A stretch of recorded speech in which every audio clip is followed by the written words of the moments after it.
Welcome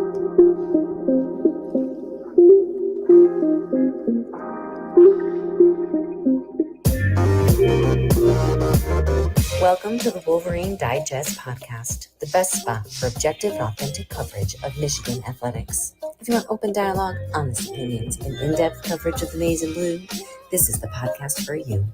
And now, here's your host, Brandon Brown, joined as always by Chris Breiler. I was going to start by saying go blue. You addicted to sex? Sex addiction? You know, thank God for that go blue guy. Definitely warms Chicago to the heart. Just rolling through them. I just wanted to just do a bunch. Turning and burning. Just wanted to do a bunch right there and see what happens. It's Wednesday, right? Wednesday night? I think so. All I know is it's day 18. That's how I'm keeping track of days now. Yeah, I mean, we're clearly going to continue to discuss the Jim Harbaugh stuff. I don't really know if any new developments have happened on the front. I think there was a vague mention on Twitter today that the Bears maybe had reached out to Harbaugh and there was some conversation there, but I think it was kind of overblown. I wasn't following it super closely, but the guy who apparently put it out was like, this isn't a big deal, blah, blah, blah. Well, I don't know, whatever. I don't even really care what happens with the Bears, or the Dolphins don't really become a thing or a topic unless it's announced that like Harbaugh is definitely going to go back to the NFL, at which point maybe Stephen Ross wants to intervene and get involved. I don't think that's worth really talking about. To me, it's what it's been for this whole time. It's Michigan or the Raiders.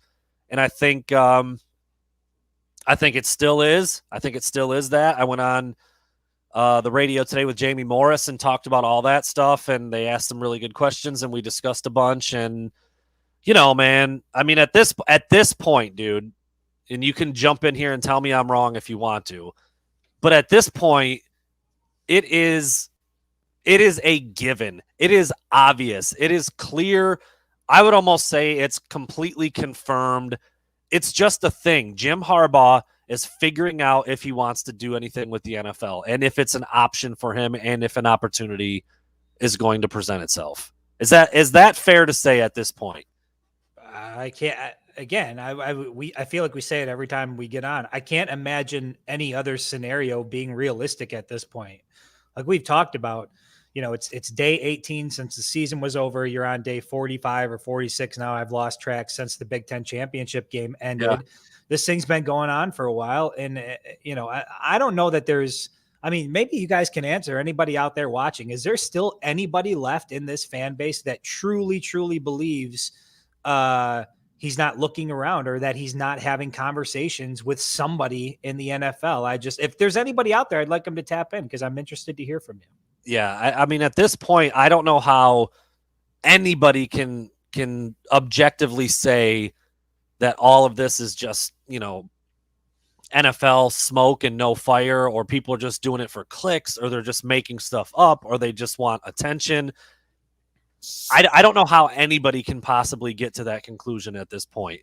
When you've got, you know, reports out there from Sam Webb where Jim Harbaugh told the father of a recruit that he was going to entertain NFL jobs. Those are quotes on the record, published and written in a story. Like that's, I don't really think you need anything more than that, but some people have seemingly forgot all about that, or just have selective memory, or don't want to believe it, or don't I don't know. It's you know, Michigan fans, diehard Michigan fans who bleed blue, just can't fathom anybody willfully leaving the University of Michigan. They can't comprehend it. They can't understand how somebody could do that. And while Michigan is special to Jim Harbaugh, this is his job. And if there's a better job or a different opportunity or a new challenge, that's what this is to him. I mean, there's no doubt that Michigan's special to him, but it's his job. And so it would be irresponsible for him to not do this kind of thing if there's legitimate interest. Well, I think Ryan Gibbard from the Facebook page, hope that's how you pronounce it. I think, you know, that's how a lot of Michigan fans are going to look at it as like, so what does this mean? I guess that Michigan is plan B. And I don't think that's the case. I think Michigan could still very well be plan A, but you still have to do your due diligence and take a look and see what's available for you. And I mean, I don't think enough has been made, and we'll probably talk about this later on in the show. I know you and I talked about it on the phone privately, but I don't think enough has been made about just how big of a decision this is for Jim Harbaugh, given where he is at in his life currently at 58 years old. If you sign an extension with Michigan, you're going to be there for a while. If you go to the NFL, you're going to take your chances there. But the idea that this is going to be, this is a simple decision and that, coming back to Michigan is just a given. It's not. I don't think that means that Michigan is a plan B. I just think he's at a point in his life right now where he realizes if I don't go now, I'm probably not going to go. This is something that absolutely needs to be addressed right here. Danny Burdett, why would they, I'm assuming you mean Jim Harbaugh, the other coaches, whatever, why would they lie to the kids? What did Jim Harbaugh and any of the other coaches directly say to the players and the parents and the recruits? What did they say? You have no idea. Nobody knows what kinds of this narrative that Jim Harbaugh has told everybody in the Michigan building that he's coming back has grown legs size of my house. And has anybody put a name to it yet? Has nobody. Any definitive player or coach come forward and said, yes, that is true? We have been told, it's been confirmed. Wouldn't it would be out there? It would be, and we talked about this the other day. That was one of my points in my article the other night. In today's day and age, with how easily things go viral or something gets Snapchatted out or whatever it is, if Jim Harbaugh was coming back and there was any wind of it within the locker room or among the coaching staff, it would have leaked out by now. That's just how things work. So yes, they might have told a recruit there's nothing to worry about. What else are they going to tell him? There's something to worry about. Right. You guys, you have to understand that they're not going to go out on the recruiting trail and say, yes, I'm probably going to leave, or yes, I'm seriously considering leaving. Keep in mind, and somebody brought it up on one of the previous shows, an assistant coach didn't find out Brian Kelly was leaving Notre Dame until he was walking out of the living room of a recruit's house. He was in the home recruiting on behalf of Brian Kelly when he, an assistant coach, find out that Brian Kelly was leaving. So that's how things like this work. And you said this before on the previous show. I'm not saying that Jim Harbaugh is Brian Kelly, but he's not Mother Teresa either. And this is business at the end of the day. And if there's a good opportunity for him in Vegas, he's going to do it. But Adam, perfect point. For the love of God, just make the damn decision. If you want to come back to Michigan, if you want to come back to Michigan, just say you want to come back to Michigan and all this bullshit goes away. But for as long as there is no announcement, at this point, people are going to continue to speculate. And given the nature of what we do, that's unfortunately the mud that we have to play in right now. I'm going to pull this quote up because I see people referencing the Zeke Berry quote. Woody Womack, my boy, used to be I'm still good friends with him. Used to work closely with him at Rivals. He's out in Hawaii at the Polynesian Bowl. He did an interview with Zeke Berry. I'm going to pull it up now. I'm going to play the audio. I'm going to try to find the right spot. Listen to the question and listen how Zeke Berry. Listen to the question and listen how Zeke Berry answers this question, and you tell me. Just listen to it yourself, and you tell me what's going on here. I'm gonna let it queue up here. I know. We know there was some crazy NFL rumors with Coach Harbaugh. What did they tell you about that when those were full? They didn't really say too much about it. I mean, they told me really not to worry about it because Coach Ball, I feel like he's gonna stay. That's the entire quote. That's the entire quote. If you couldn't hear it, I apologize. I didn't know I was going to pull that up, or else I would have just had the video ready to go. But he said, they didn't really say too much about it. Basically, don't worry about it. I think he's going to stay. So that was it. Essentially, they told a high school kid, don't worry too much about it. It wasn't like they sat him down and made this big presentation. Like Chris said, what are they going to say? There's a pretty good chance I'm leaving, but you'll figure it out. I mean, dude, it's recruiting. That would destroy recruit. You can't do that. It's recruiting. That is the nature of the beast. Even if you're leaving, and even if you have intentions of leaving, you're still under contract at the University of Michigan, and you still have a job to do at the University of Michigan. And one thing you cannot do is do harm to your recruiting momentum by telling people you're probably going to leave. And there's already a report out there that Jim apparently said that to one recruit, that he would be entertaining NFL offers. So again, I think this all boils down to the original question. Is there anybody within the fan base that still believes he's not looking? I don't know. I don't know how you can come to that conclusion. You know, that I've seen some people continue to make the suggestion that why would he hire, why would he add to his defensive staff? And why would somebody, like Elston come to Ann Arbor if he knew Harbaugh was leaving? And I think we've addressed that enough. So How excited are you to be here? Can you hear that audio, Chris? Man, very excited. I'm trying to. I could hear it fine through your mic. I don't know that it needs to be. Okay. Played. All right. Well, I'll forget that then. Yeah. I mean, but what he basically said was they told me not to worry about it, and they didn't say too much about it. That to me is like, if you're basing your entire interpretation on what's happening now on that's shaky ground. Yeah. And like I said, I mean, if you're gonna hang every single thing that Jim Harbaugh might do on that one small quote from Zeke Berry, then you've got to hang just as much on what he said to Darius Clemens and his dad, as reported by Sam Webb, which was that he's going to entertain NFL jobs. Again, it's a quote. It's on the record. It's published. You can't believe one and not the other just because you like Michigan and you like Jim Harbaugh. If you're gonna, like I said, if you're gonna put all your faith in one quote, you've got to value the other one as well. So I don't know, man. And then we talked about all the things that look like it's going to potentially happen with the Raiders, and now they're starting to make some moves with their GM. It looks like this Ed Dodds is at least high on the list as a potential replacement for Mike Mayock, and he's the guy that worked with Jim Harbaugh in 2003 when they were both with the Raiders. That doesn't mean that's like a guarantee, like, oh, look at this huge connection. They were only there for a season together, but they started working together a long time ago in the NFL.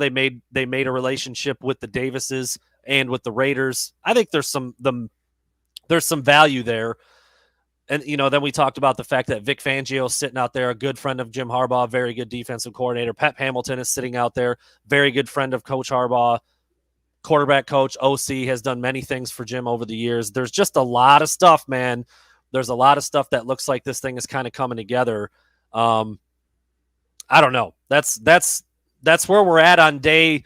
I said this on the radio today because they said it the same way you did. They were like, well, day 18 here if you're following along with John Bacon. I'm like, well, it really could be like day 51 because that's how long it's been since they beat Ohio State, and you could have got this thing done any day since then. Yeah. And even if they waited till after the Big Ten championship, or even now at this point after the playoff game, we're still talking about 20 days ago. I mean, like, there's time, man. There's been plenty of time for both of the sides to come together. So I don't know, man. I mean, I'm not exactly getting sick of talking about it, but I'm with you. I wish there was some finality. I wish we would know one way or the other what's happening. And I think a lot of fans are just ready for this thing to be done so they can know what the move is for next year. And yeah, I think that's what's sentiment for a lot of people. I think that's the thing is like the schedule comes out and you start looking at some of the recruits and you try to piece together what that defensive roster might look like, next year. And all of that is exciting stuff and stuff that I want to move to. But the reality is, until there's a decision on the Jim Harbaugh thing, like, nobody really cares about any of that stuff. This is the story. This is the big thing that people are waiting on. And hopefully it comes to an end soon. And again, if you love your job, then why would you ever leave? Like, he loves coaching football. He loves being around the game of football. He loves coaching in the NFL. He loves being around guys that are competitors. And I think, yes, he loves Michigan, but his love for Michigan isn't any deeper than I think his love for the game overall. Listen, man, I love this job. Love it. If some high up at SI came to me and said, we're going to double your pay to go out and cover USC. See ya. Unreal. Look at this guy. Look at this guy. See ya. It's all about the money. See, it's all about the money for you. Look at me. No, it's Look not. At me. Look at me. Okay. Life change. And I'm not even talking 4 million to 11 million. I'm talking, a much different tax bracket. All right. And I know Jim Harbaugh is not poor and doesn't need the money, but it's a job. Michigan fans, fanatics can't comprehend it. They cannot comprehend walking away from the University of Michigan and the mountain. What if it was Wyoming? What if it was Wyoming? What if Brandon, we need you stationed out in Wyoming? Yeah, but we're going double Michigan, your pay. going from Michigan to the NFL and the Raiders is not Wyoming. So that's a moot point. That's true. Yeah, I guess I was going off on the I was just trying to figure out how that'd be deep like it saying, goes. Jim, we'll double your salary to go back to coaching San Diego University. How about that? He ain't doing that. Okay, well there you go. So right. And I wouldn't do that either. It is more than I don't think I would go cover Wyoming to answer your question. There you go. Yeah, Brady knows about the box. I forgot we talked about the box fans on here. I'm like, Box whoa, Fan Brown. like, is Brady like in my basement right now? Like, well, how does he know that? He knows. They know. There was something that somebody said that I wanted to put up there. Oh yeah, it was AJ Cooper. Yes, AJ. Ed Dodds is the assistant general manager for the Colts. He was supposed to interview for the Bears job. He has pulled his name out of that running with the job interview coming up for the Raiders. That leads a lot of people to believe that he might be the front runner for that Raiders general manager position. Again, which to me is a small domino in the pro camp for getting Jim Harbaugh there. They know each other. They worked together there a long time ago. There's a common bond underneath the Raiders and the Davis family. Is it the magic bullet? No, not even close. But I think there is something to that as opposed to a random general manager who's never worked with him before. You know what it is? It's what we talked about in the preseason with Michigan football and all the changes that Harbaugh was making to the program, and that wasn't really a lot of big changes, but a lot of little changes along the way that add up to one very big thing. And that's what this is with, I think, the Raiders, is that you look at, it's not just, who they're looking at for the GM or the moves that they're making. You start to read all of these things, and when you put it together and you put all the pieces together, the picture looks like Jim Harbaugh maybe taking a serious look. And that's all it is. So we talked about this earlier. There is so much emotion within this fan base. The mere suggestion that he might leave is enough to send some people into an emotional tailspin. We saw it on Twitter. I don't know how you do Twitter. Look, I've thought about dipping my toe into Twitter. I tried to get on it, dude, but I watch what happens with you when you just post like an opinion, and the people out there are crazy. So if nothing else, we need some finality, because I feel like another week of this and we're going to see like actual physical fist fights in the streets of Ann Arbor.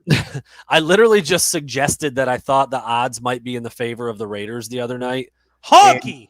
And I was called a hilarious racial slur. So there you go. I mean, that's what it is. These people can't handle it.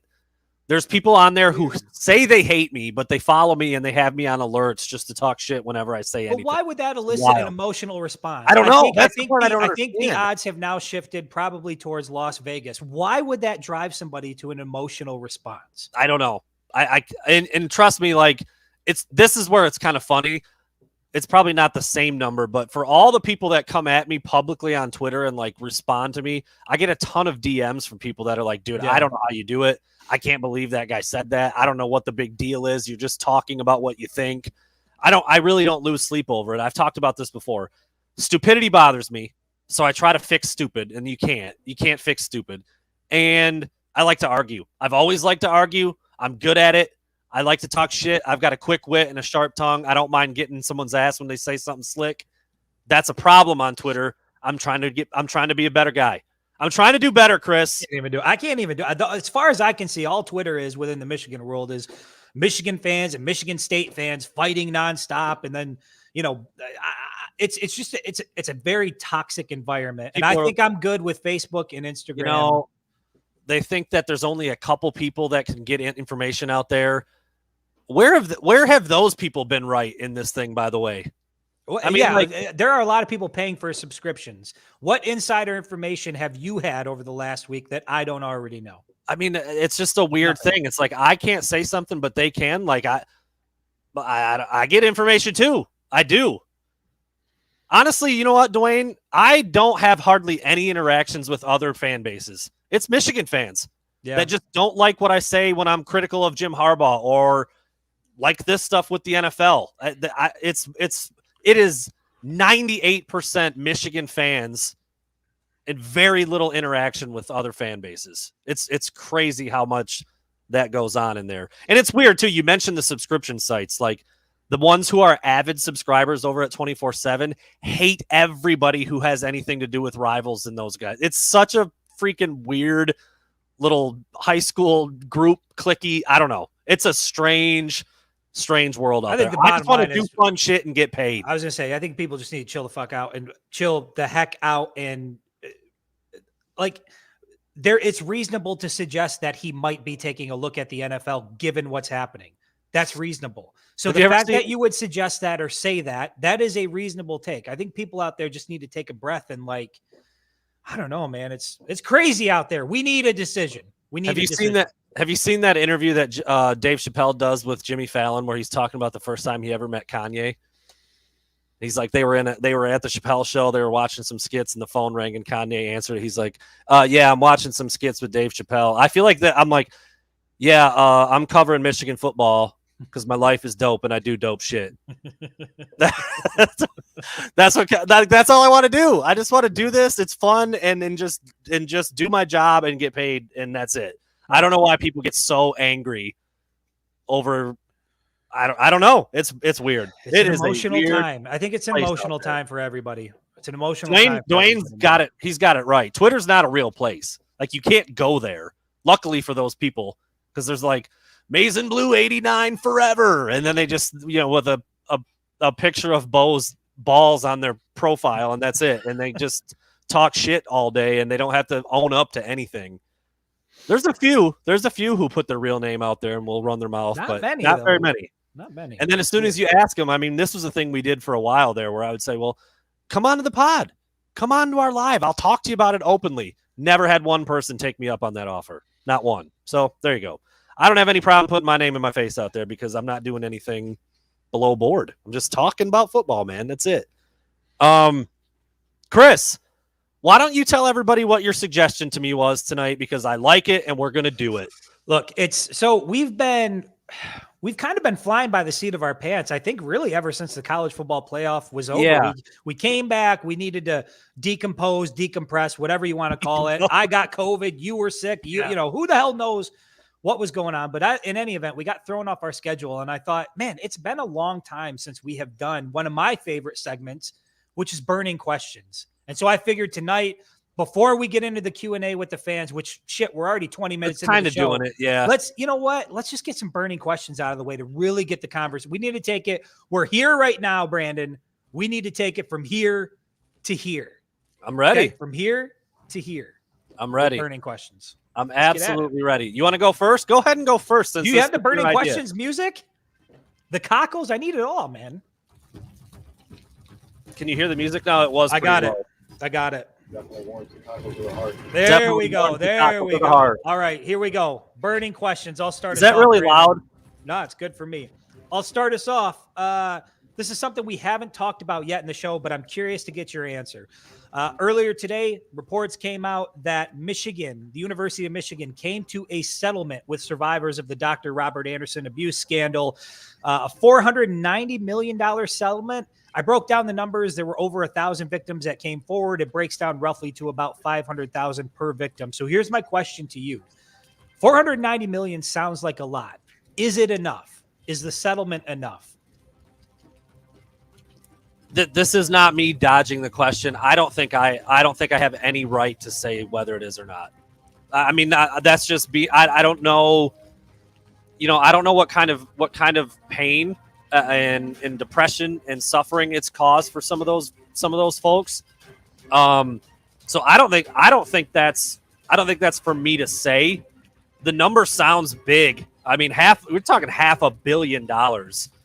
But when you spread it out over 1,000 people after 40 years of this psychopath doing this stuff, man, I don't know if there's a number big enough. And so that, we got to know Chuck Christian pretty well. We got to know John Vaughn pretty well. We went to several of these things over the summer last year and heard stories of different people. You could see the pain in their eyes when they talked about some of this stuff and the way that it's affected their entire adult lives. How do you put a price on that? So I don't know if there's an answer to that question. I would love to hear what Chuck has to say or what John has to say. Is this enough? Do you feel like that's fair compensation?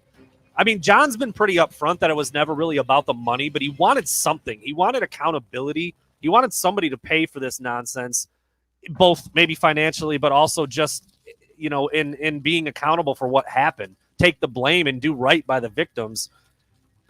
I don't know if I really answered your question. I think it's a big number. There's just a lot of people involved, and it was over a lot of years. I mean, dude, anybody would be happy with $500,000, but I don't know if that's enough to repair, or not repair, but even make you feel better about what happened to some of these people. Yeah, I mean, I think that's a good answer. My answer to it is, and obviously because I came up with a question, I thought about this a little bit. Is it enough? No, but it's a start. And Yeah. I think when we talked to John and Chuck over the summer, a lot of what I gathered from them was, yes, it was about money, but more than that, it was about institutional change. And there were very specific things that John wanted, when he was talking about the litigation with the University of Michigan in terms of setting up a fund and changing some things from at an institutional level. So I think it's a hell of a start. If you go back to what the reported initial offer was, which was about 100,000 per, and when we talked to some of the survivors, they said, no, it's about half that. So the fact that they were able to get to where they're at now, like I said, I think that's a good start. That's not a slap in the face, but I think the University of Michigan has a long ways to go in terms of not just making it up to what happened to the victims, but making sure that something like this never happens again. Because again, if you look at the report, just based on sheer volume and numbers alone, this is to date the biggest sexual assault scandal in the history of college athletics. Period. Acknowledgement and repair is the first part. Prevention, maybe the biggest, most important part. And that's what John he just said, I don't want this to ever happen again to anybody, anywhere, ever. And so if this settlement can bring some light to it so it doesn't, or like you said, set up a program or something, put something in place to make sure that something like this never happens again, then yeah, that's a start and it's a step in the right direction. I actually had a question on this topic as my third question. I was going to come out a little lighter, then get to the more serious stuff in the middle there, and then kind of work my way back up to some lighter stuff. But I'm gonna ask it now since we're on the subject. This isn't the biggest part of it, but it's still it's still something that people are going to hang on to, and I've already seen it brought up today. Does the Bo statue come down? Do they change the name of the building? Does the Bo statue come down? We noticed at the very beginning of last year that they removed all stuff of Bo Schembechler from the hype video before the football game. He used to be in there. His speech was woven through there. They took it out. So there was some steps in this direction. Does the Bo statue come down? I know that's not the biggest deal, but that is going to be discussed. Not for as long as Jim Harbaugh's in Ann Arbor. I could see it happening after you get a new coaching staff in there, and then that pulls a lot of weight within the university, and you start to change some minds, and you become a little more okay with moving away from the Bo legacy. But Jim Harbaugh is intertwined with Bo Schembechler. There's a picture of him, multiple pictures of him in his office. I mean, like I said, for as long as Jim Harbaugh is coach at the University of Michigan, that statue isn't going anywhere. It's not going into the building. It's not getting moved. It's going to stay right where it's at for as long as that man's head coach. Yeah. Yeah, Cody, Harbaugh did he stopped playing dress up. He didn't do the Bo. Yeah, he didn't do the Bo clone thing as much. It's like we talked about before. I mean, I thought there was plenty of evidence and reason before to take the thing down, and it's just a gesture. I don't know. Probably not. Probably not based on how it's gone so far. But we'll see. We'll see as this has come back to the forefront. Anyway, all right. What do you got? Let's switch gears a little bit. Let's look ahead. Given what Michigan is losing in 2022, is it fair to expect the same level of success this upcoming year as Michigan achieved in 2021? You're losing guys like Hutchinson, Ojabo, Hinton, Dax Hill. The list goes on and on. Is it fair to hold this team to the same standard? It is. It is, because that's what we've talked about before. That's the standard we've always had. That's what Jim Harbaugh was hired for. Take over the rivalry against Michigan State, which he has not done. Be competitive with Ohio State, which he technically hasn't done. He did it last year, but he's 1-5 against the Buckeyes. You got to beat them, 50% of the time, or every 2 out of 3, or whatever. 3 out of 5, 2 out of 5 for maybe a stretch, whatever. And you got to play for Big Ten titles. He did that once as well. But now that he's done it, you've done it. So there's no more excuses. There's no more, well, they're a football factory. Well, they do this. Well, you beat them. You beat them last year. You played for a Big Ten title. You were dominant. Do it again. And so now, yeah, that is the expectation. And as far as the specifics of next year's roster, I think the defense is going to be very different, but it could still be good. And I think the offense could and should be better, more explosive. We'll see what happens with JJ if it's his turn to run the offense. You know, 4th year under Josh Gaddis. Yes, the easy answer is absolutely yes. It is fair to expect those kind of accomplishments next year. And honestly, dude, when you look at the schedule, they're going to be favored in 11 out of 12 games probably. The only game that they might even remotely be an underdog in will be on the road against Ohio State. So if they're not like 10-1 or 11-0 going into that game, then they fell short of what they should do, in my opinion. Yeah, and I agree. I think part of the frustration through the first 6 years was guys like us thought that Michigan should be competing at the level that they competed at in 2021. And so I think you're right. The biggest question was whether or not could Jim Harbaugh's style of play and style of coaching get Michigan over the hump. There were a lot of people that didn't think it, you couldn't get there running smash mouth football. And I know the Wolverines put up some big plays, but by and large, they didn't think Jim Harbaugh could do it. Now that he's done it, now that he's proven it can be done, now that he's proven Ohio State is not this indestructible juggernaut, don't forget, going into the season, preseason, a lot of people looked at Ohio State as this might be the best Buckeyes team ever, given what they had on their roster. And Michigan handled them pretty convincingly. At least on offense, for sure. Right, at least on offense. So what I would say is, yeah, this is the standard now. This is the bar. And even when you lose a lot of talent to the NFL, the expectation at a program like Michigan is that you reload and you compete again next year. So I would say, yes, absolutely, it's fair to expect the same level of success. Yeah, and just real quick while we're on the topic, Robert, Michigan favored at Iowa at night. I mean, it's super early. We don't even know if that's going to be a night game. It probably will be. That's how they tend to do that thing. But, I mean, they did beat them by 40. As of now, yes. I mean, right now, yes. That I would say, yeah. Not even that can change. Yeah, not even a question. Absolutely, they would be favored in that game. But yeah, we'll see. I'm going to do a basketball one because my last 3 are football. I don't know what your structure looks like, Chris, or what the rest of your questions are. Just roll with it. I've got 1 basketball and then 3 football to close us out. Just do it. Plain and simple. Michigan just had a nice, impressive win over Maryland last night. Maryland is really struggling. They were without a couple players, and their win, they haven't beat anybody any good this year. They lost to Northwestern. They're struggling more than Michigan is under new coach Danny Manning. But Michigan looked good. Hunter Dickinson looked good. It's probably Caleb Houston's best game. Devontae Jones is playing better. There's a lot of things that looked a little bit better last night, albeit against Maryland. But plain and simple, does this Michigan basketball team make the NCAA tournament?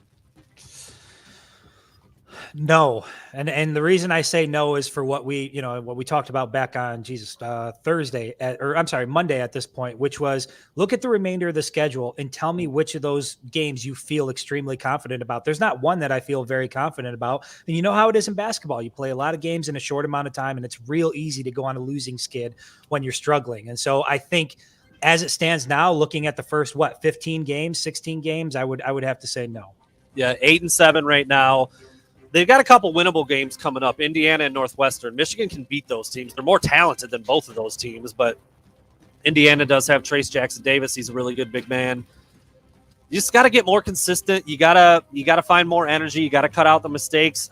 Michigan's not a good shooting team, and that's not going to change. That's what concerns me. Where does the offense come from? They don't have any snipers out there that can just spot up and knock down a bunch of trays. I mean, like I said, Caleb Houston looked better last night than he has, and Hunter Dickinson looked refocused and re-energized after missing some time, almost like he realized, damn, that's what it's like to miss basketball, and I don't want to miss basketball anymore. And he came out and was on a mission, scored well, was really passing the ball well, really good on defense, hustling. I mean, he was just excellent, and he's kind of had a tendency to do that against Maryland. It brings the best out of him as a DeMatha kid. But I'm with you. I'm gonna say no.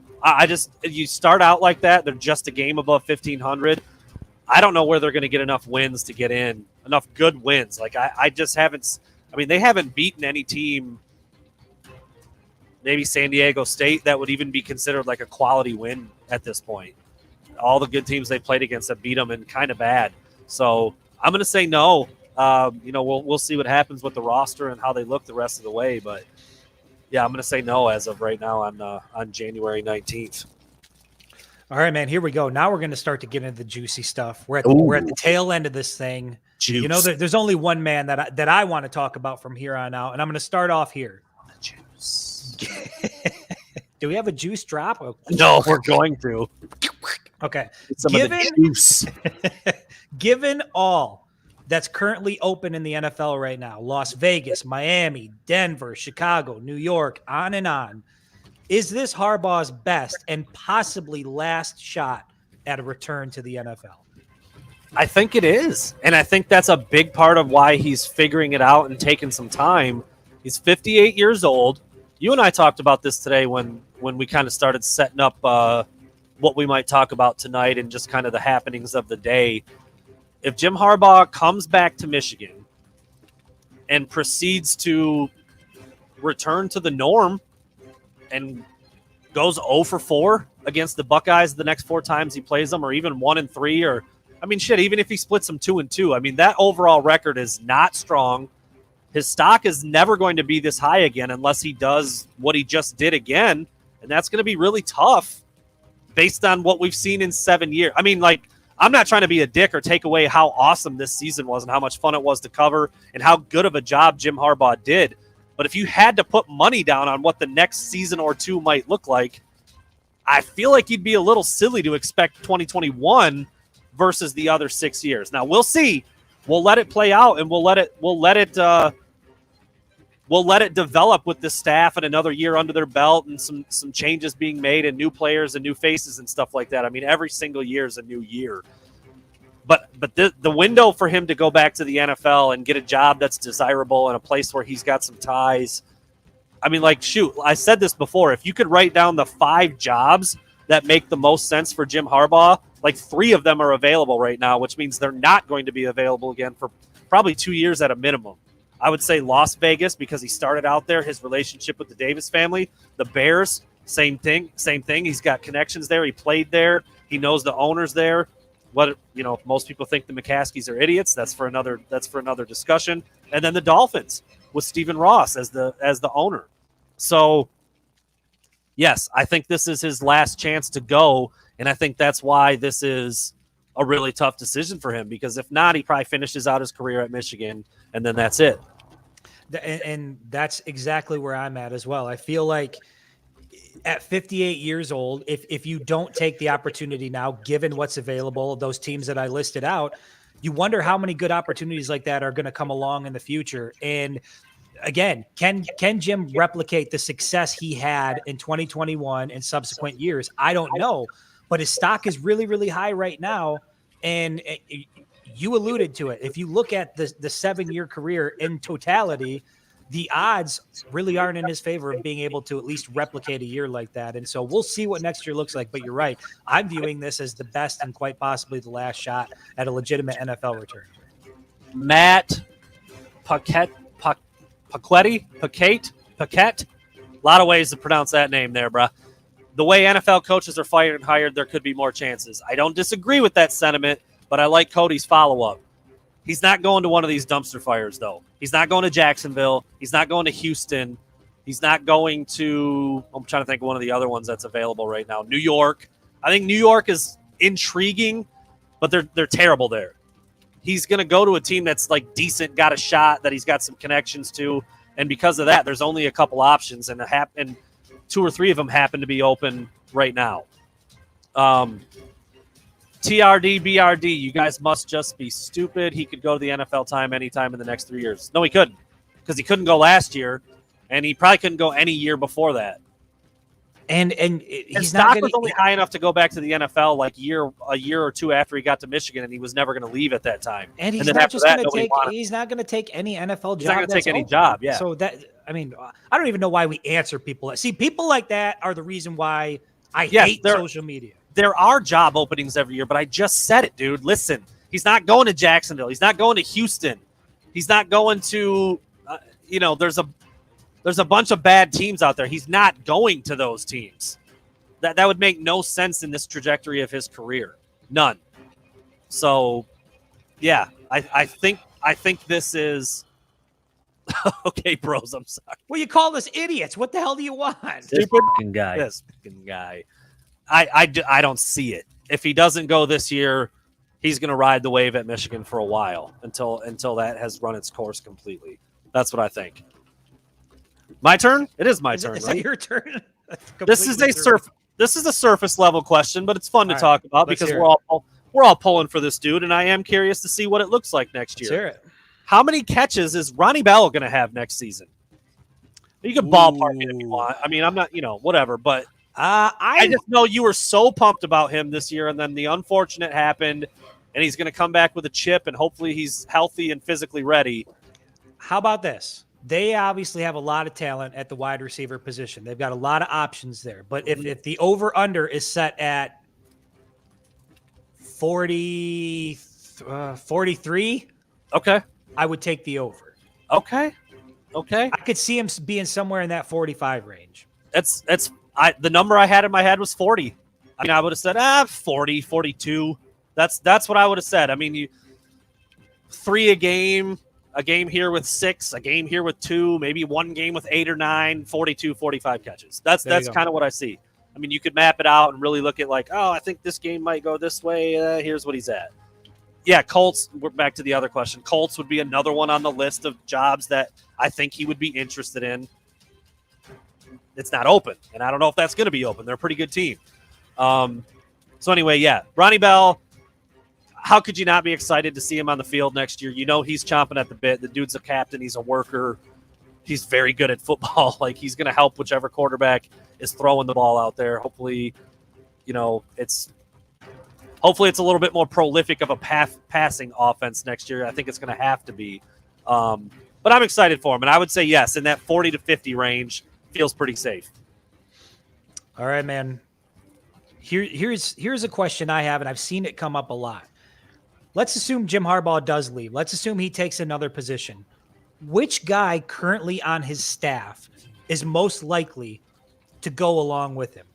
Oh, I didn't know that's where you were going to go. I like that one. Which guy? I'm not saying he'll take anybody, but which guy would be Mike most McDonald. likely? It's Mike McDonald. He did such a good job this year. He's still a young coach, and his whole life has been in the NFL. I don't think he would be the defensive coordinator. I think he might go right back into being a linebackers coach with maybe some more responsibilities, maybe a slightly different title. I've already said that if Jim Harbaugh takes the job with the Raiders as the head coach, I think it is a lock that Vic Fangio is his defensive coordinator. They're boys. They've worked together before, and Fangio just got canned as the Broncos head coach. So you see that a lot. You see head coaches who don't quite make it. They step right back into a coordinator role, and they kind of settle in for a little while, and maybe they get another shot in a year or 2 or 3. I think it just makes perfect sense for him to be Jim Harbaugh's defensive coordinator in Las Vegas. And that's actually the exact person I think of when someone like Jay Glazer, I know he said it. I'm trying to think if there's anybody else who said it. Maybe Schefter, maybe Rappaport, but at least a couple of people who cover the NFL and have done so for a long time have reported that Jim Harbaugh has been making calls to see if other coaches would join him on his staff. There's not a doubt in my mind that Vic Fangio is one of them. I don't know if that means he would go there or if he's okay with going back to being a coordinator, if he wants to check out other head coaching jobs. But I think that would make more sense. But I could also see a scenario where he doesn't want to do that, and Jim Harbaugh says, I'm going to take McDonald with me, and he's going to be a DC because he was trending towards that with my brother and the Raiders, and he did an outstanding job last year. And he's used to the NFL life. I mean, that's what he's done since he was 25. And that's where my mind went to, was Mike McDonald. But then I asked my wife this question earlier, and she was like, well, of course he's going to take his son with him. And I was like, he's got an NFL background too. Yeah, that could be likely, I guess, if he moves the whole family out to Vegas. They've been neighbors or living around each other for a while now. I could see that. But yeah, to me, it's Mike McDonald. Obviously, they found some chemistry and some success in 2021. And I think, Jim Harbaugh is all about bringing, what does he call them? Trusted agents, known and trusted agents. Right? If he likes keeping his circle close and near to where he is. And so if he departs, I think Mike McDonald, given his NFL pedigree, the fact that he was 12 years in the league prior to coming to Michigan, I think that's probably the most obvious choice. And it would suck. That to me would be, yes. His whole 7, career, whatever, right? His entire career, yeah. But to me, that's almost a. I don't know if that's a bigger loss than Harbaugh, but that's pretty significant because I thought he built something pretty good in 2021 with that defensive unit. Dwayne Jones, I said it. I said it in a text to Chris. General manager Ed Dodds, head coach Jim Harbaugh, defensive coordinator Vic Fangio, OC Pep Hamilton. it just fits, man. All of these things just fit. You've got Pep Hamilton down there doing God knows what in Houston with whatever the hell they've got going on at quarterback as the QB coach. And him and Harbaugh are best friends, man. They were best men in each other's wedding. He trusts Pep Hamilton as a football mind, and he's been in the NFL for a handful of years now and was before that. And I mentioned the stuff with Fangio. It just all feels right. It just all feels right, man. Yeah, Pep Hamilton probably is in the running for the Texans head coaching job, but there's not a guarantee that he's going to get that or any other head coaching jobs. I just feel like that, he was a quarterbacks coach this past year, so it makes sense to go from QB coach up to OC. But we're getting the cart out in front of the horse a little bit on that one. But I could see a scenario where those things happen. What I was just about to say, I said it on the radio earlier today. Some of the things that are falling into place and the way these dominoes are stacking up, it feels eerily similar to the way things happened to get Harbaugh to Michigan. There were just so many little intricate things that needed to happen just right to get him back, and they all happened. I just kind of feel like it's happening again in the reverse, going back to the NFL. But we'll see. That's another part of it, though. We talked about, like, is this his best shot? Are the guys he wants going to be available? Like, all of it's in there. Everything that the stars aligning right now. That's why I say if there's a time to do it, your guys are available. The franchises are available. I just don't think that's going to be the case in a couple of years. You know what, Troy? If Harbaugh leaves, is anybody worried about players leaving as well? I'm not. No. I'm not. You might lose one or two, but I'm not. For all the things that Jim Harbaugh is good at, he's not like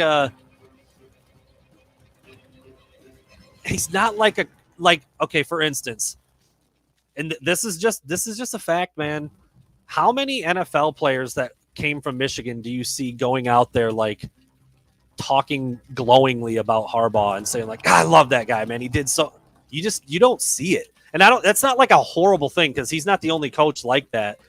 But I just don't think he has this incredible ability to bond and buddy up with. You know what it is? It's the same thing it does to me, I would imagine, when he just has a certain something about him. I don't know that it's I don't know that it's a skill or whatever. I just think it's some people just have it. They have that it factor. And given all he's done in his life, I think when he walks into a room, people pay attention. But I think the University of Michigan has a lot going for it.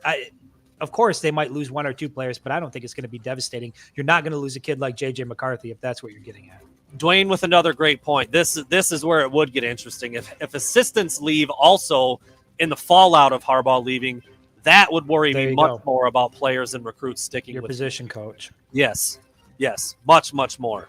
Okay, my turn. Are we back to me? Your turn. This is where I thought you were going to go, but you threw me a curveball at the last second right there. If Jim Harbaugh leaves, and your only two options to replace him are Gaddis or Hart, who are you going with? Mike Hart. Okay. Mike Hart for sure. I mean, I'm still not sold on Gaddis. I think Gaddis had a hell of a year in 2021 and got progressively better as the season went on. But we were on shaky ground there for a while. And I remember prior to the season, I was like, if this offense doesn't look significantly better, I think it's time to move on. But I think Mike Hart, the history he has with the program, the buy-in he probably has from the players, I just think, to me, that's the smart play. If you can keep Gaddis on staff, that's great. But if it were me, my money, I'm going after Mike Hart. He's got that field general pace in the sideline, sort of hard-ass look that I want in a Michigan coach. I don't hate your answer, and you might be surprised by this. I would actually think I would go with Gaddis. I would keep the continuity of the offense that we started to see last year. I still think Jim Harbaugh had his hands all over the Michigan offense, and I'm curious what it might look like if he didn't have his hands all over it. And if Josh Gaddis was able to open things up a little bit more and be a little bit more creative. And look, man, I don't think either of them are ready for the record. I understand, like, you go that way because you've got continuity, you've got people on the staff, you want to keep it together, but you could do a lot worse than promoting the Broyles Award winner to head coach, right? Like, he just won the award as the best assistant coach in the country. So bumping him up to the head coach isn't like a crazy leap. Like Mike Hart's never even been a coordinator. I know he's Mike Hart. I know he's beloved. I know he's got that mentality. He's got the persona. I just, in terms of what he does on a day-to-day basis when planning football plans and games and practices, I think Gaddis is a little further along. That's why I would go that way. But Yeah, I mean, it's not by a lot. I mean, if I got Gaddis here, Hart's going to be like right there. And the only issue I have with Gaddis is and you're right, it might have been a product of Harbaugh still having his hands in what the offense was doing, but I didn't walk away very impressed with Josh Gaddis initially there. And like I said, he made up a lot of ground this year, but Mike Hart, I don't have that track record with him. I don't have that history with him. And I think, Cody, you're right. You do got to be careful about the Michigan man thing. I don't like it, but the fact of the matter is he's already on staff. He's already there. Yeah. And because he's there, that would be my move. I mean, I would love for them to do a national search and kick over every rock and just find the best guy for the job. I was just giving you a hypothetical. This guy or this guy on staff, who is it? There you go. Yep. All right, what you got? All right, final question for me, man, and it's a doozy. Man, depending on how you answer this, you might get your ass tore up on social media again. Let me ask the question. If my math is correct, it would take about $10 million a year to make Jim Harbaugh the highest paid coach in the Big Ten, right? Mel Tucker, 10-year, $95 million. I think he's $9.5 million. I'm not sure what Franklin's at, but I believe $10 million will get Harbaugh there. As it stands today, is Michigan better or worse off with Jim Harbaugh moving forward? And putting that question more simply, is he worth the cost of keeping him? Yeah. Yeah, Michigan's pockets are deep enough. That's not an issue. And we're going to be moving towards this $9 or $10 million a year for coaches. I mean, that's how the game is played. It's an arms race with the coach's salary. It's an arms race with the assistant salary. It's an arms race with the facilities. It's an arms race for recruiting budget. I mean, it just keeps going up. So yeah, he just won the Big Ten. He beat Ohio State. He killed Iowa. He made it to the playoff. He's worth it. I mean, that's going to be the going rate for coaches who do those kinds of things. So I say, yeah. I mean, I don't think it's even really a debate. I mean, it's not like I'm paying him. I don't care. I mean, there's some people in the comments that definitely do not think he is worth the cost or the price that it's possibly going to take to keep him. But I think you're right. And I think continuity is the biggest reason. I think now that you've gotten there, the easiest thing to do once you've built the momentum is to keep it going and keep pushing it along. And I think, the risk you run obviously by bringing in a new coach is, are you going to be able to achieve the same level of success as quickly? I don't think that, like a lot of people do, if Jim Harbaugh departs, that we're looking at like the dark ages of the Rich Rod and Brady Hoke era. I don't think that's where we're headed. But certainly, I think if Michigan is able to keep Jim Harbaugh in Ann Arbor by making him the highest paid coach at $10 or $12 million a year, I think that's a small price to pay to keep things going, given how impactful. I mean, dude, look at how impactful this season was to the Michigan fan base, the program. Just one breakthrough season did a lot. If you can replicate this success, you're going to see things change around here pretty damn quickly. I think but let's not forget, he would coach for free. He would. Yeah, two things. Jim Harbaugh would coach Michigan for free. All right. Two things I thought of while you were talking right there. One was spurred on by a comment over here. Who was it?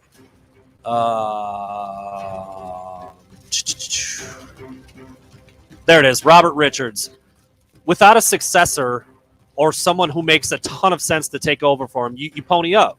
I mean, like, if you're Oklahoma, you got Bob Stoops and Lincoln Riley's your OC. You can afford to skimp a little bit. What if you can get Bill O'Brien at 6? I think I would. The same staff. Bill O'Brien at 6, or Jim Harbaugh. You would take O'Brien at 6 over Harbaugh at 10. I've been persuaded a little bit more on Bill O'Brien. I think he's a gump. I just had that thought about him, but after I've looked more into what he did and what he's done as a coach, and he's not that. He's a pretty good coach, man. He is.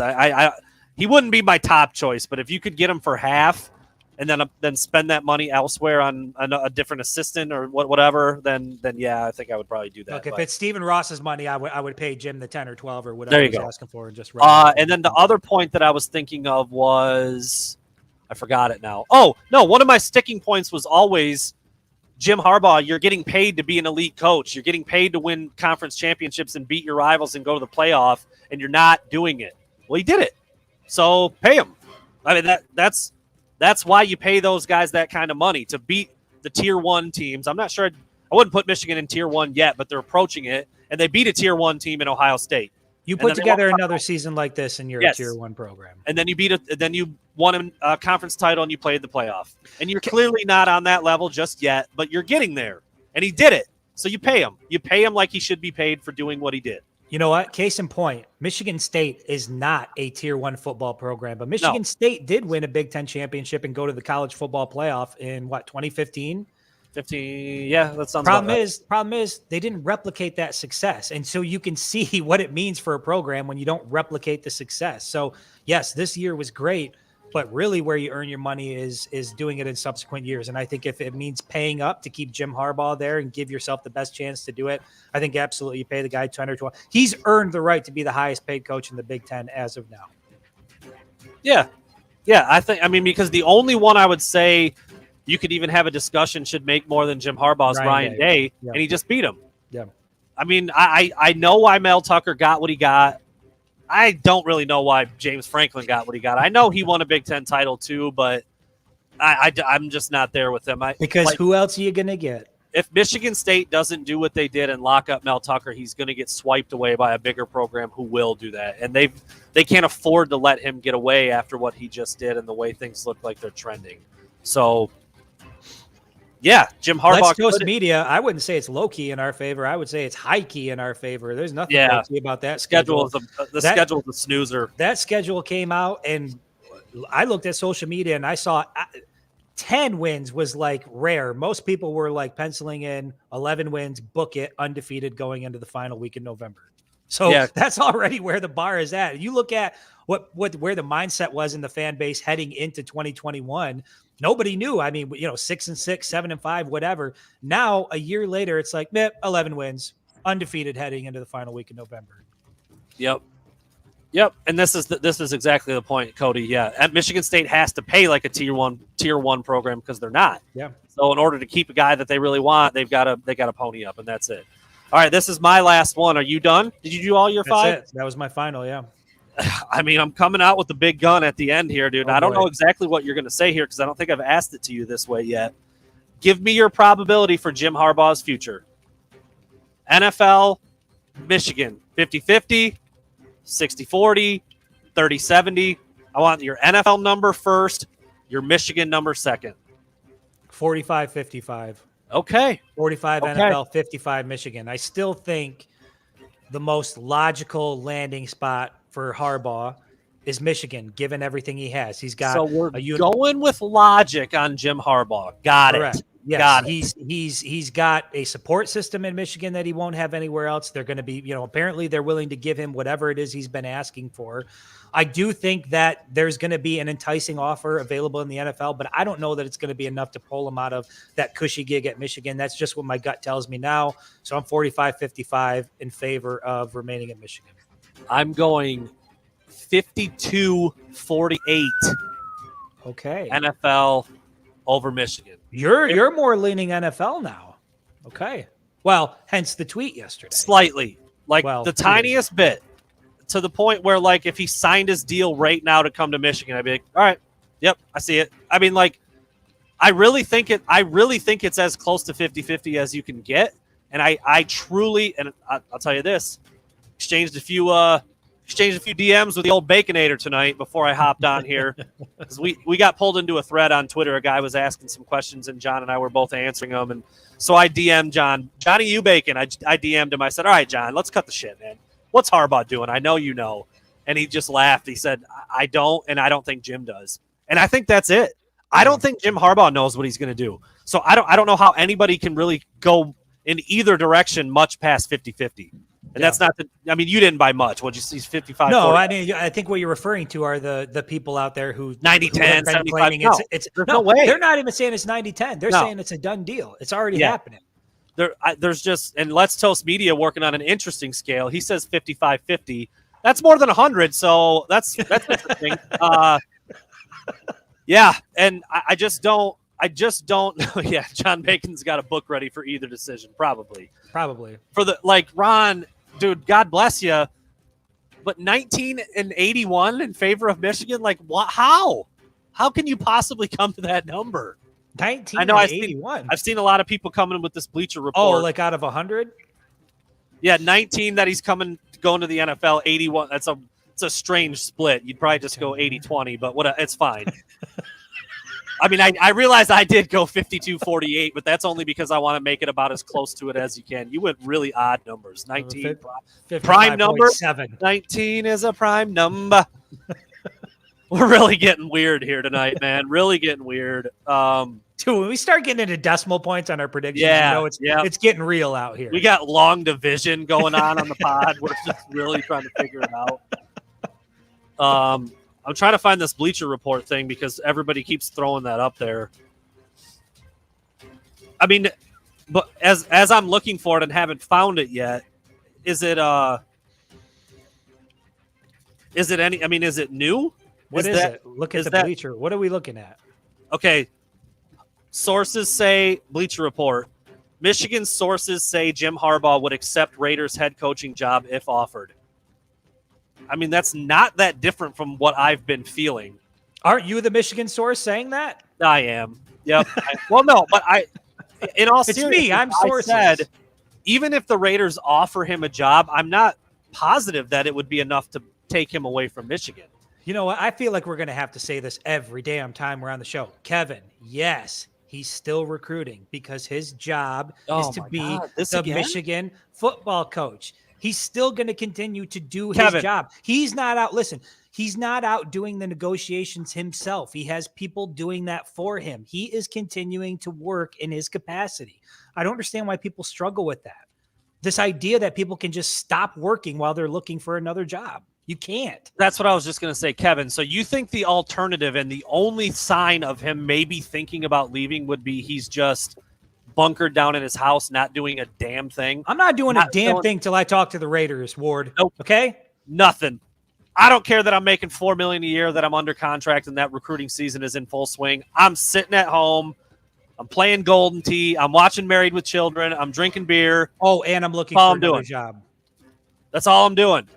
Like, the fact that he's just simply doing his job. That's it. And you know what would be a sign? You know, everything we've ever known about Jim Harbaugh is that he's a grinder. He's a hard worker. He's just doing football jobs. That's all he's doing. A really good sign would be Jim Harbaugh saying, "I can't wait to get to work on 2022." Yes. I'm so glad that Mike Elston came back to Ann Arbor. Can't wait to get to work with him on this next season. Like, even the messaging in the welcoming response wasn't like, "Can't wait to work with him." He's a great addition to the staff. So that's what will give you the reassurance that you're looking for, is when Jim Harbaugh says it. But if you're trying to gather the fact that, he's going to return based on the fact that he's recruiting, or the fact that, people are being added to his staff, that's just part of doing his job. He's going to continue to do his job until circumstances dictate otherwise. That's just the way it works. I'm going to give you some applause for that. And again, here's the thing. We said this before. Keep in mind, one of Notre Dame's assistants didn't find out that Brian Kelly had taken another job until he was already in the home of a kid recruiting him. That's when he found out. He found out his head coach was leaving while he was in the home of another kid pitching Notre Dame to him. So these things happen. People are going to continue to work until circumstances change. And here's the thing on the Michigan side. If PTI, pardon the interruption, good show on ESPN, cited The Athletic that, yes, Nick Baumgartner was the one who put that out there, that the negotiations are going well with Michigan. Yeah, of course they are. Of course they are. Michigan wants him back. He's their number 1, 2, 3, 4, and 5 guy. So, of course, the negotiations are going well. Michigan's going to do whatever they can to get him to come back. But didn't he also, in the same report, didn't he also say that there were some at the University of Michigan starting to question whether or not Jim Harbaugh's conflicted about returning? Oh, that's a great question. Isn't it? Isn't it? It's a great question.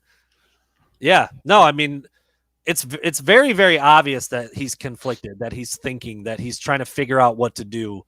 I mean, we already cited the numbers. We already cited how long it's been. We already cited how many days ago they could have got this thing done. Of course, Brian Kelly is a piece of shit. We know that. Yeah, he's not Jim Harbaugh is not Brian Kelly. But the point is that Is Mel Tucker a piece of shit? I mean, depending on who you ask in this fan base, I think Well, he's a you pretty can't good ask guy. Michigan fans Right. that. I think Yeah. he's a pretty good guy, pretty damn good coach. He literally said he wasn't leaving Colorado like the day before he left Colorado. He put out a statement saying, I'm here to stay. Let's get to work. And then bolted the next day. That's just how things work. When money's involved, when business is involved, when other people's interests are involved, when family members are involved, it's a complicated decision. Especially, I mean, shit, I'm not even 40 yet. Imagine when you're 58 about to make this decision, because you're probably going to be wherever you decide for quite a while, and it's going to impact the people around you. And so, Or you hope you are. I mean, your hope is that you're there for a while. What's the Madden rating for Harbaugh? I don't know. After this year, I'd give him like a 93 head coaching rating. I'm cool with that. Solid 93, yeah. Let me think. Okay, Saban, so who's Saban the bar? would be a 99. Saban 99. Ooh, okay, hold on. I'm okay going off the beaten path here. Let's iron this out a little bit. There's only a certain amount of top coaches out there. So Saban is the bar at 99. Saban's a 99. We got Harbaugh at 93. Harbs. I'm going to leave him blank for now. Kirby Smart. I put Kirby Smart at 93. Okay. Not above or below Jim Harbaugh. Lincoln Riley. I'm a big Lincoln Riley fan, man. 95. Yep, that's what I was going to say. Dabo. I think he's 91. 91. I'll keep him in the 90s. I'd still put him above Harbaugh, dude. He's won multiple national titles. Come on. Recency bias, man. Yeah, I'm going 95 for him as well. I don't like him as much as I like Lincoln Riley, but, dude, you cannot argue with the results. Yeah, you can. I mean, having a guy like Trevor Lawrence helps a lot. But is not recruiting dudes like Trevor Lawrence part of your job as a coach? It certainly is. It certainly is. So that has to help your recruiting would be part of your. Okay, Brian Kelly. Where's Brian Kelly? BK 90. Okay, and then of course we got Ryan Day. Are you going to put Ryan Day? He's not Saban status. 97. I'd give him about a 94. 94. Ryan Day? Yeah. Okay. Yep. I'm surprised. So you're putting Dabo ahead of Ryan Day. And I thought you thought Ryan Day, you viewed him as like this genius offensive mind. I do. I do. But, dude, results have to count for something. And I think that should probably be the most important factor. Here's an interesting one for you. Hypocritically, then, why don't I have Kirby Smart higher? Because he just won a national title and beat Nick Saban. But I think he's a goober. Former Michigan coach, experienced some good success in 2021. What is Brady Hoke's rating? 84. Yeah, fair enough. Solid. 84. Good coach. Was in over his head at Michigan, but he's done really well at San Diego State on 2 different stints. So Harbaugh, Saban 99, Lincoln Riley, Dabo 95, Ryan Day 94, Kirby 93, Brian Kelly 90. I'd go Jim Harbaugh 91. 91. Yeah, fair enough. 91, 93, low 90s. But again, prior to 2021, he was probably 10 points lower, at least, coming off a 2-4 year. No, I still look, man. You would have put him up in the 90s still? I'd have put him higher than Brady Hoke. I'd have had him at about an 86. 86. Well, that's true. 86? Yeah, I guess. 86. Well, I don't know. At that point, Hoke had a win over Ohio State. I'd have been comfortable with him at about a mid-80s, 85, 86. I mean, okay, so in the same ballpark as a Brady Hoke, though, which is blasphemy. Yeah, Brady Hoke's got to be lower than that. I'm an idiot. Brady Hoke's an 80. He's a good coach, man. He's an 80. It didn't work in Michigan. He's a good coach, though. He's an 80. Hell of a recruiter. Hell of a recruiter. Luke Fickell. Okay, that's an interesting one. Fickell. I'm still 87, 89. I don't think he's in the 90 range quite yet. You got to play with the big boys. You got to get out of Cincy. Where's Tuck? I mean, it's tough too. But that's interesting though, because you're going to, could you not make an argument that Fickell's rating should be even higher because he's done what he's done at a place like Cincinnati? You could make that argument. Yeah. You absolutely could. I'm going like I'm going 90 with Fickle. You know what I think we need to do? I think I don't know what we're gonna do or how it's gonna look. Every time we do But a different Madden rating of yeah, I something. think we need to go into like these ratings and really dive into it and spend like one show doing it, because I think it's really intriguing, man. You start running down the list and figuring out where these guys go. Madden ratings, cereal, Cap'n Crunch, go. It would be a 99 had it not been for the fact that it destroys the roof of my mouth. So 99? Captain Crunch? Holy shit. Dude, I'll destroy Captain. You're talking to a cereal guy here. Captain Do you have Crunch a sponsorship with them that I don't know about? That's blasphemy. Really good cereal. 99. It does tear up the roof of your mouth. So for that reason, I deduct 3 points. 97 for Captain Crunch. It's the captain. That okay. blows my Frosted mind. Flakes would be down in the low 80s. Honeycomb down. I'm not. Household appliances Madden ratings, box fans, 99. Thank you, Brady. What did we say for Tucker? I'm interested. Mel Tuck. Here's the thing. If Harbaugh's a 91, I mean, he's got Harbaugh's number. Mel Tucker? Excuse me. Yeah, he's up there, man. He's got to be 90 bottom at the lowest. I would give him 90. He beat Harbaugh twice, but he hasn't done what Harbaugh's done. Big picture, 90. He hasn't been there long enough. And somebody else just threw an interesting one up there. Scott Frost. Yeah, Frosty. That's who it was. All right, what are we doing with Frosted Flakes here? 78. That's fair. That might even be too high. It's fair in his favor. Yeah, we could do the whole Big Ten coaches next week. After that, we could do quarterbacks in the Big Ten, starting quarterbacks. It helps put things in perspective. Yeah, I like that. Anytime you can put a quantity on something. I'll wait till Chris comes back in here, because this is something I just randomly stumbled across this when I was covering recruiting, and it turned out to be one of the coolest, easiest ways to get a feel for a kid when you're trying to figure out when you recruit them, because how they're being recruited. Because you ask recruits a lot of the same questions, like, how was your visit? What'd you do? What'd you say? What'd the coach tell you? And it's like the same interview over and over. I don't know where or how, but I just stumbled across the idea of just asking kids to put a number value on stuff. And it totally changed my perspective. I'm like, all right, on a scale of 1 to 10, how hard is Michigan recruiting you? And a kid would be like a 5. And like that immediately told me like that I learned so much more from that than just being like, what do you like about Michigan? You know what I mean?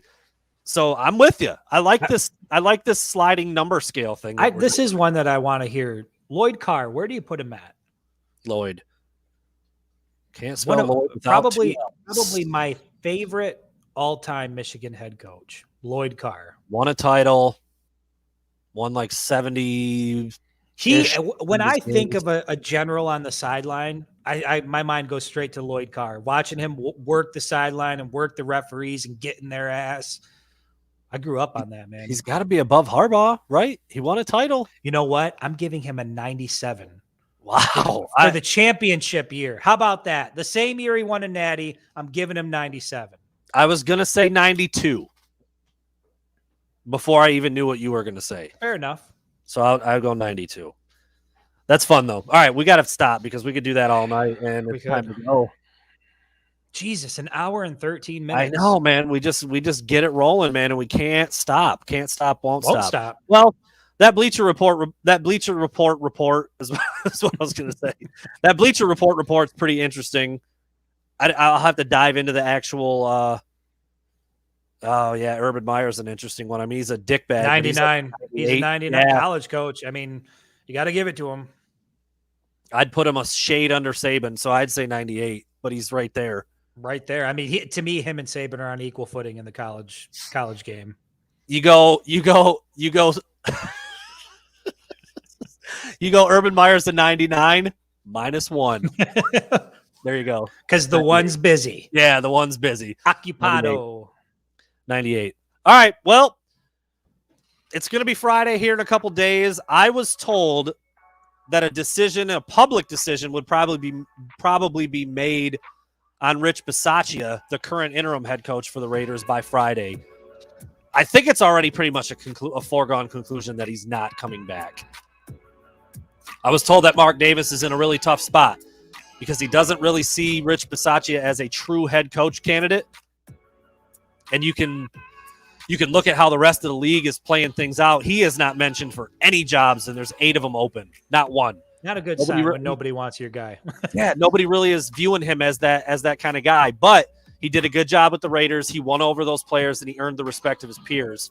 That makes it tough. That does put Mark Davis in a tight spot. And then you're going to bring if Jim Harbaugh is the guy that you want, you're going to bring in a guy like him who's like kind of aloof and weird and doesn't really connect with people that well. That's a tough sell.